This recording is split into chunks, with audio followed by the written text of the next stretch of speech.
My intended bride insisted on wearing her former partner's neck ornament, stating it is a part of my past. I replied, past events are important, so I made her part of mine. Her mouth dropped open when I to retrieve the promise band to place it in a family strongbox. 31. Male asked Sophia to marry me 6 months ago. After being together for 2 years, everything seemed ideal. We shared similar life aims, had excellent closeness, encouraging relatives, the whole situation. There was just one minor item that bothered me. This silver neck ornament she always wore. When we first began dating, I inquired about it. She stated it was simply adornment and altered the discussion. Fair enough. We were new. I did not insist, but 2 years later engaged, planning our prospect jointly. The mysterious neck ornament began to feel strange, especially since she never removed it. Not in the cleaning room, not during private moments, never last week. We were having an evening meal with her older female relative, Betty, and had consumed a few beverages. Betty commented, I still cannot believe you wear Paul's neck ornament everywhere. Sophia gave her a deadly stare. I pretended not to know. Paul, Betty, slightly under the influence and unaware. Her former male partner, they dated for about 5 years. He gave her that neck ornament for their yearly celebration before he moved to Auckland. The table became silent. Sophia was very red. I took a drink of liquid and changed the subject. But inside, yes, I was thinking deeply.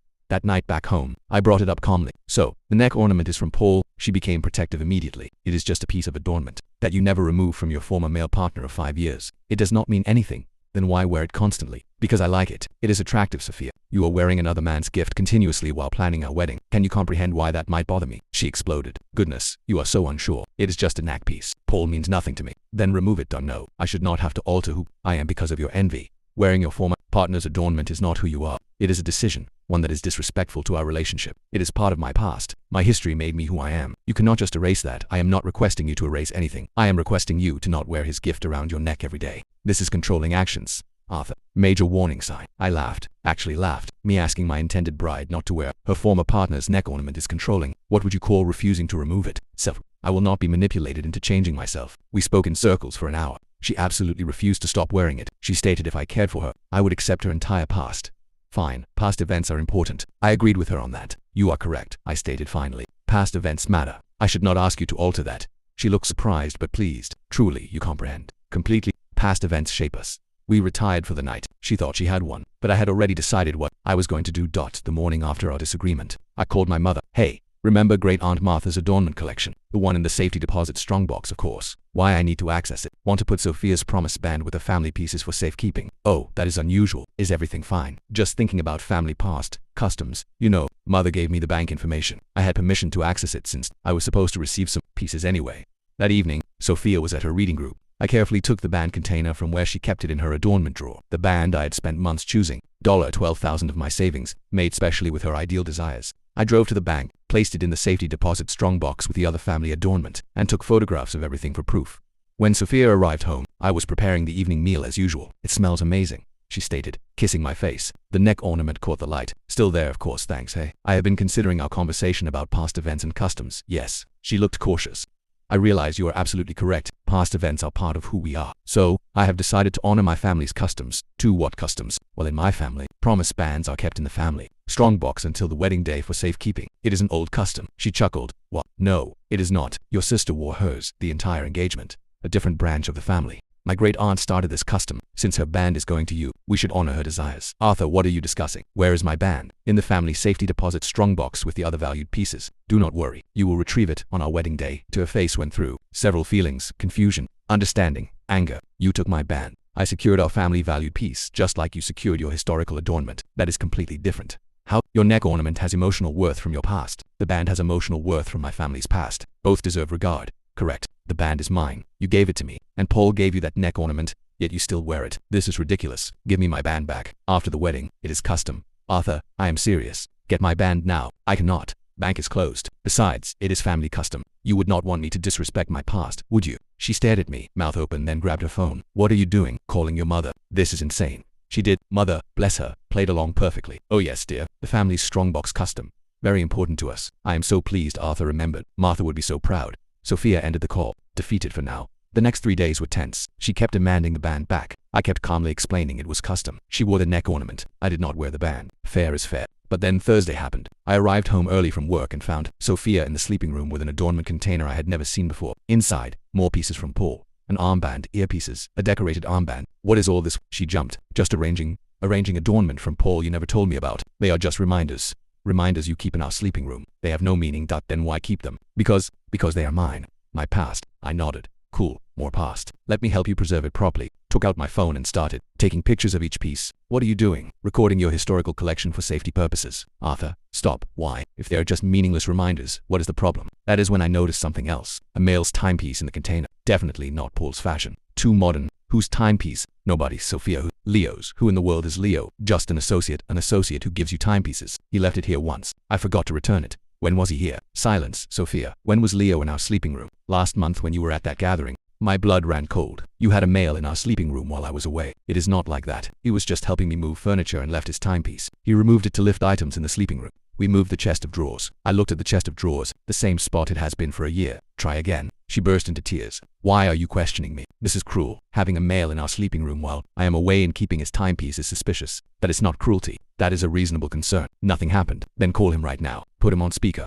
Request for the timepiece back. I press. I cannot. He is married now. It would be strange. Stranger than keeping his timepiece in your adornment container. She had no answer. That night, I made another decision. Friday morning, I took a day off from work. I told Sophia I had a severe head pain. As soon as she left for her job, I began my investigation. First, I went through her social media. A deep search. Leo appeared in photographs from last year. Many group pictures, but also several that looked quite close. I found his profile. Married 6 months ago, right around when I asked Sophia to marry me. Interesting timing. Then I found Paul. Still in Auckland, but very active on a popular image-sharing site. His profile description included missing my North American girl with a heart symbol. Post has month. Last month, I took screenshots of everything. Then I did something I am not proud of, but I do not regret. I checked our phone bill. We share a plan. I pay for it. All clear. Hundreds of messages to a number I did not recognize. The Leo timeline matched up many messages until 6 months ago. Then nothing. Like he got married and stopped contact. But there was another number. Regular calls. Recent ones lasting 30+ minutes. Always when I was at work or the exercise place. I searched it backward. An Auckland number. She was still talking to Paul. I sat on the sleeping room floor for a while, just thinking. 2 years living together, engaged, and she is wearing his neck ornament while having regular calls with him that evening. I acted normal, prepared dinner, watched online shows, went to bed. Saturday morning, she had plans with associates. Perfect. I returned to the bank. Not for the band that was staying put, but to add something else to the strongbox. A letter to myself, dated and officially witnessed, documenting everything I had found, as safety for later. Then I made some calls of my own. First, the event location. We had placed a $5,000 payment for next spring. Hello, this is Arthur Wilson. I need to check on our refund policy for the Wilson and Clark wedding. Let me check. Okay, you are outside the full refund period, but you can get 50% back if you cancel within the next 2 weeks. After that, it drops to 25%. What if the bride cancels? Whoever signed the agreement needs to cancel. I had signed it. Perfect. Next, the music group. All agreements in my name because I was better with paperwork. All with similar refund periods. I did not cancel anything yet, but I made a list. Sunday. Sophia noticed I was not wearing my promise band. Where is your band? She asked over morning food. In the strongbox with yours for safekeeping. Arthur, this is getting absurd. Is it? You are preserving your past with Paul's neck ornament. I am preserving our prospect with proper security. Both equally valid, correct? They are not the same thing. You are correct. Your neck ornament represents a finished relationship. Our bands represent a current one. Or they did. What is that supposed to mean? Nothing. Just thinking about past versus prospect. She spent the rest of the day on her phone. I pretended not to notice, but I saw her typing rapidly. The Auckland number. I bet. Monday was when she made her big move. I arrived home to find her parents there. A surprise confrontation style. Arthur, her father began. Sophia tells us you have taken her promise band. I have placed it in our family strongbox per custom. Yes, that is not normal, son. Neither is wearing your former partner's neck ornament every day. But here we are. Her mother jumped in. It is just adornment. You are being controlling. Interesting. So, adornment does not matter. Then why cannot she remove the neck ornament? That is different.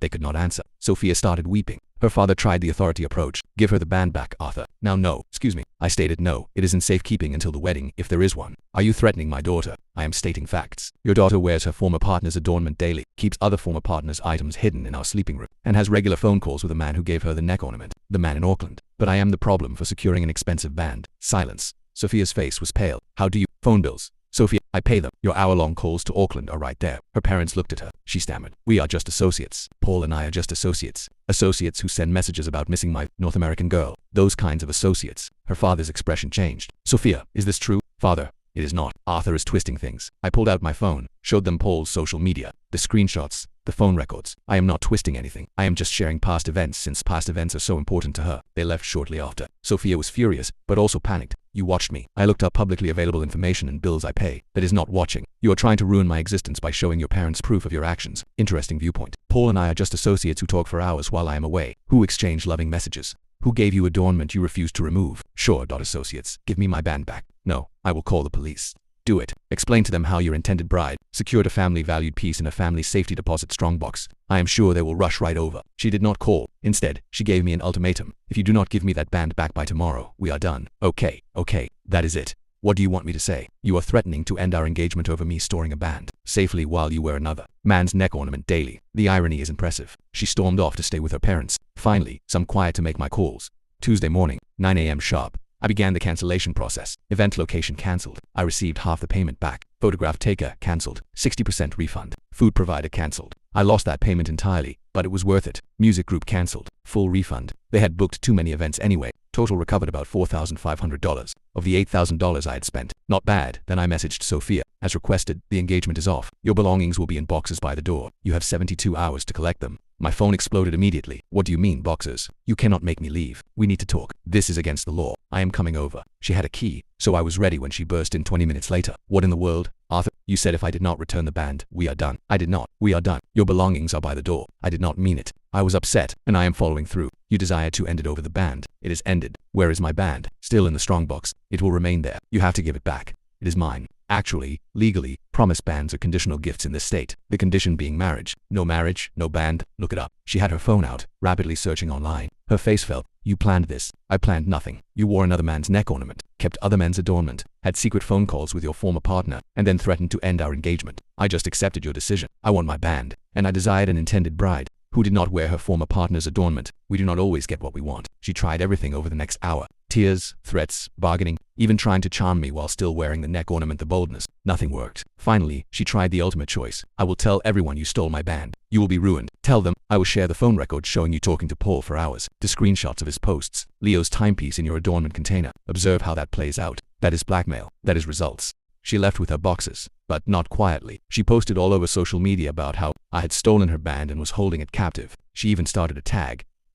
#give her the ring, Arthur. So, I responded. One public post. Interesting story. Here is mine. My former intended bride wore her former partner's neck ornament every day of our relationship, refused to remove it even for our wedding, kept adornment from multiple former partners, and maintained regular contact with the man who gave her the neck ornament. When I secured our promise band in my family's safety deposit strongbox, matching her need to preserve past events, she ended our engagement. The band, legally a conditional gift, remains with my family-valued pieces where it belongs. Past events matter. I attached one screenshot. Paul's missing my North American girl post. The situation changed immediately. Her associates started asking questions. Why was she wearing Paul's neck ornament? Why was she talking to him? What was Leo's timepiece doing there? Sophia's response. She blocked me everywhere and went private on all platforms, but the finest part came 3 days later. A direct message from a woman named Helen. Hi, I am Leo's wife. I observed your post about my husband's timepiece being in your former partner's adornment container. Can we speak? Turns out Leo had been working late a lot around the time his timepiece went missing. Helen had suspected something, but had no proof until now. I sent her everything. The photos of the timepiece, the dates, Sophia's admission that he had been in our sleeping room.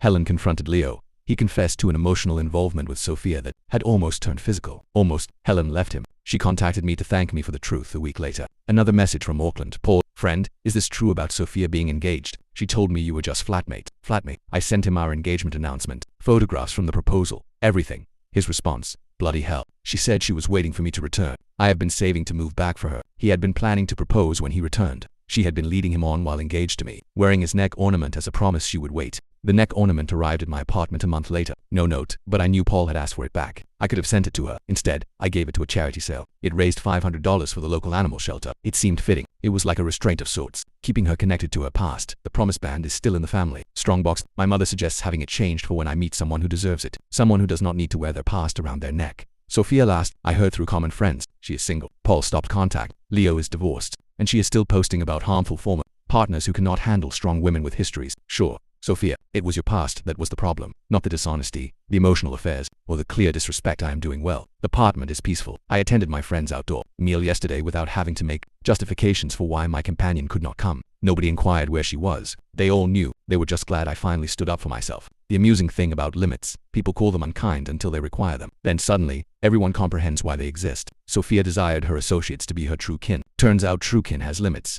2. Who would have thought? The family strongbox is still there, keeping that band safe, right where it belongs. Part of past now, not my prospect. And honestly, I have never been happier to pay that storage fee.